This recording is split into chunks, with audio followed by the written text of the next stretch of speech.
Like every snack from Fruit Corners, new Fruit Wrinkles are made with real fruit. Here's your eyes. Here's your nose. They're a good source of vitamin C.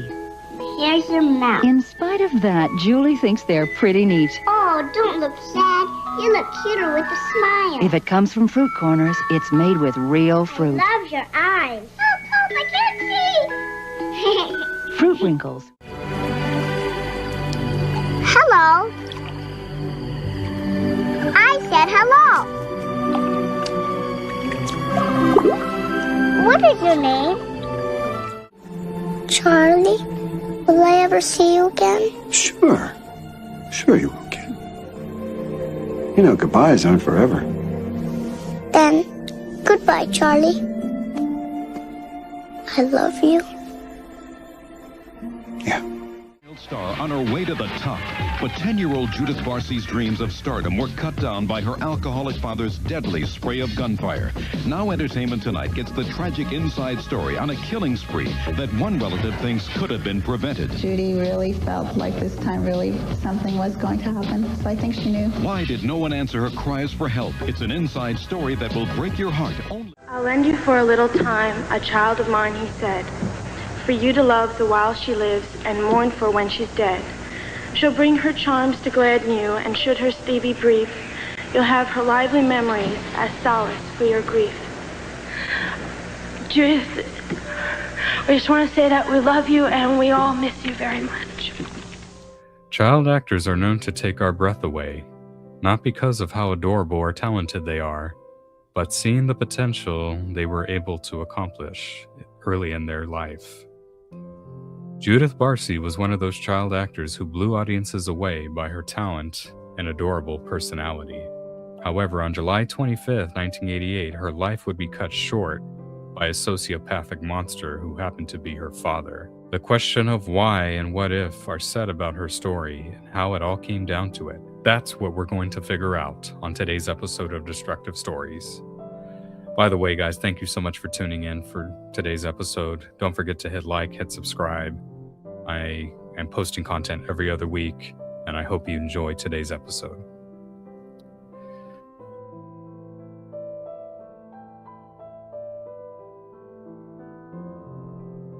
Judith was born on June 6, 1978 in Los Angeles, California to Hungarian immigrant parents, her mother Maria Velasquez Barsi and her father Joseph Barsi. From a very young age, her mother knew she was special.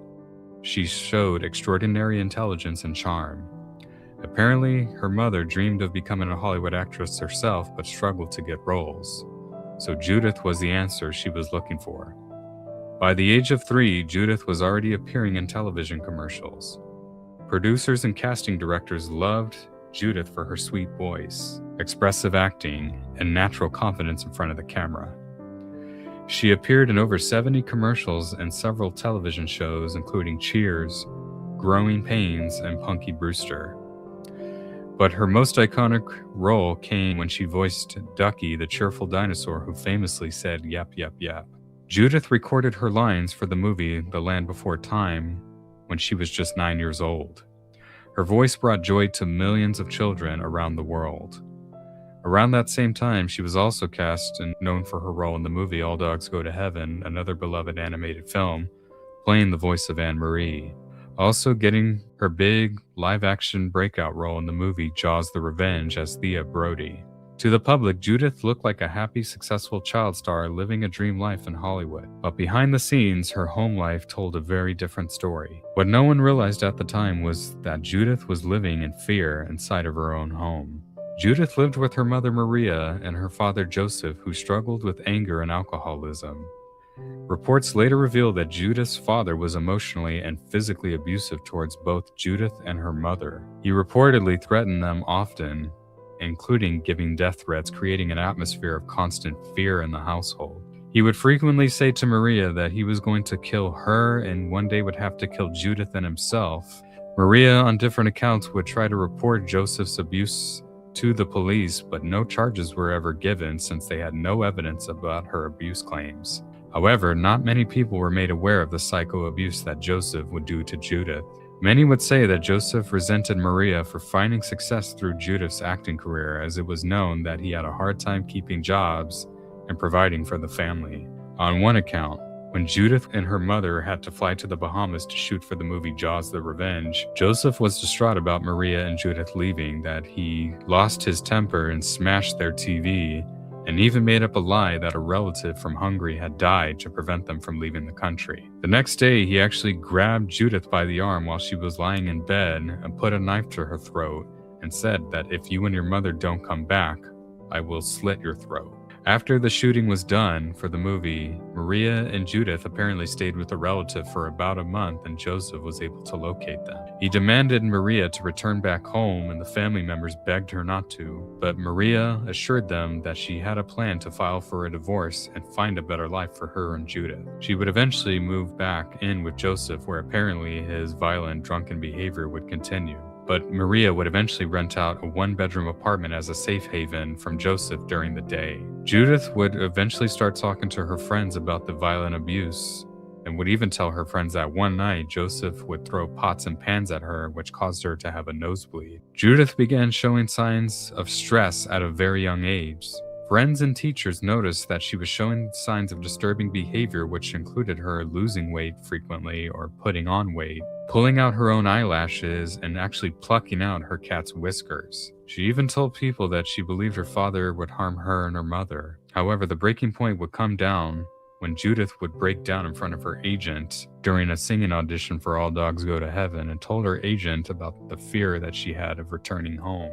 Her agent sent Maria and Judith to a child psychologist who diagnosed extreme emotional and physical abuse that Judith was going through after one session. They immediately contacted Child Protective Services and started an investigation to charge Joseph for child abuse. However, the case would be dropped due to Maria telling the social workers that Joseph was having an affair with another woman and was hardly home half the time. She also told them that she was already talking to a lawyer about divorce proceedings. Family members would later testify that Maria never went through with these plans, even though they urged her to. Judith would be last seen riding her bike on the morning of July 25th, 1988. That same night, around 1 a.m., Joseph went into her bedroom while she was asleep and shot her in the head. Police reports believe that the gunshot awakened Maria, and she ran out knowing that Joseph had shot Judith. Distraught, she met Joseph in the hallway where there appeared to be a scuffle as police found scratch marks on Joseph. He was able to overpower her and shoot her twice, leaving her dead in the hallway. What makes this murder more disturbing is detectives believe that Joseph stayed and roamed the house for up to 2 days after the murder was committed. Eventually, on July 27th, 1988, Joseph would call Judith's agent and told her that he was going to move out of the house, and he needed time to say goodbye to his little girl. That same day, he would put Maria and Judith's body together, pour gasoline on them, and light them on fire. He then went into his garage and shot himself in the head with a .22 caliber pistol. Neighbors, of course, called the authorities, noticing the fire and one actually hearing the gunshot. The public was deeply saddened by this tragedy, especially since her last and final movie, All Dogs Go to Heaven, was in post-production and had not yet been released. Actor Burt Reynolds, who played the voice of the German Shepherd Charlie, had not yet recorded his lines for the final scene of the movie.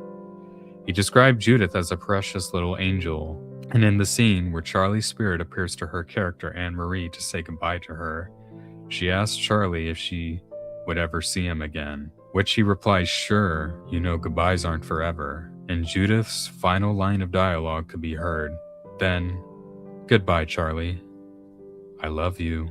Burt Reynolds said it took him multiple dialogue takes to record his lines without choking up. Even the director Don Bluth and other film staff would begin to cry when they would hear the audio being played. The movie delayed a release into 1989, which they eventually decided to give it a theatrical screening and dedicated the song Love Survives, sang by Irene Cara and Freddie Jackson, at the end of the film. Judith Barsi's death broke the hearts of Hollywood, but also angered a lot of people close to her. Her agent and her family, which yes includes the family of Maria, blame Maria for her death just as much as they do Joseph, saying in a 2020 ABC special interview that Judith was failed by both of her parents. Judith had multiple opportunities to find the help that she needed and deserved, but it was always cut short by her mother Maria, who would willingly take her back to her abuser. Many would ask why she didn't press charges when there was critical evidence to charge Joseph, or even follow through with the divorce, as family members would come out and say Maria never even met with an attorney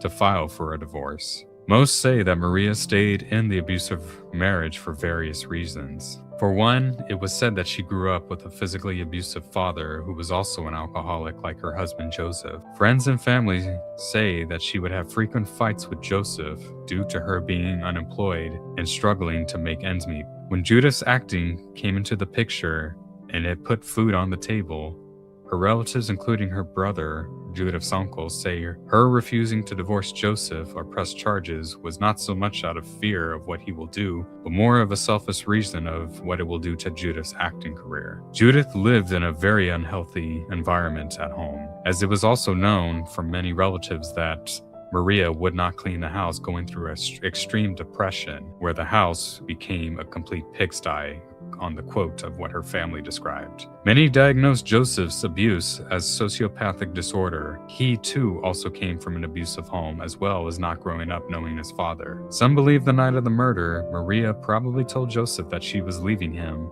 and in retaliation he decided to carry out the one threat he was telling Maria and Judith for years. Judith's legacy lives on through her work. Every time children watch The Land Before Time and hear Ducky's cheerful voice, they are hearing Judith's gift to the world. Her story also became a reminder of the importance of listening to children and taking domestic violence seriously. Judith tried to speak up.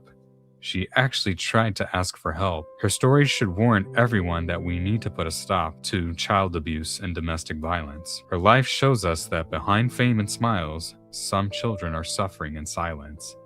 And that is why this is on Destructive Stories. Thank you guys for watching.